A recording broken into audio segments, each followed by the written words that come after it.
বুঝলে কন্যা? কি বললে সাধু? চম্পকেতে বাড়ি আমার, চম্পকেতেই ঘর। আমার পিতার নাম চাঁদ সদাগর, আর আমার নাম, তোমার নাম? শ্রীমান লক্ষিন্দর। শ্রীমান লক্ষিন্দর? এত সুন্দর নাম।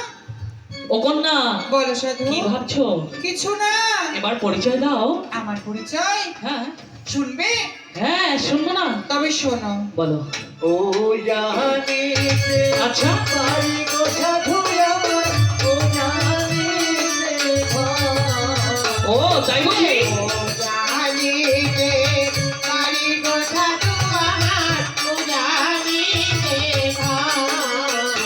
আরে ও জানি বাড়ি তো আমার সাধু, ও জানি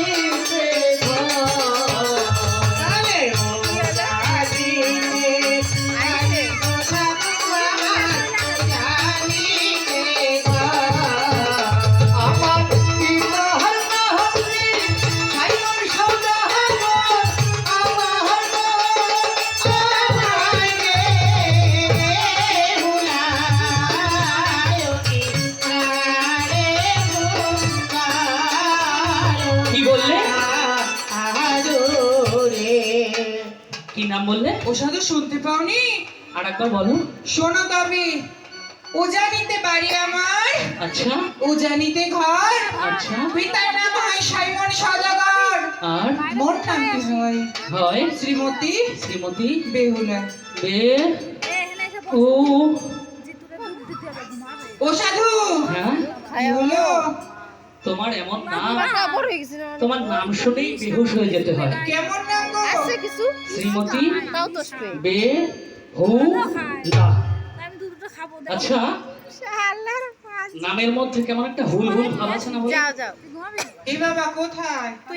বে হু লা, কেন একটা হুলা হুলা ভাব রয়েছে না? কেমন একটা? ও সাধু, যার হুল থাকে তার বিষ থাকে, তাই না?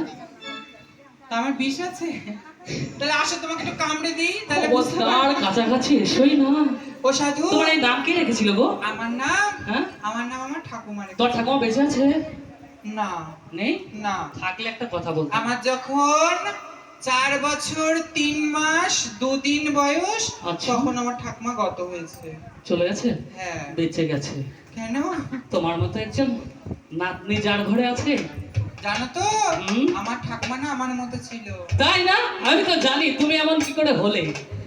ও সাধু, হ্যাঁ? আমি একটা কথা জিজ্ঞেস করবো? একটা কেন,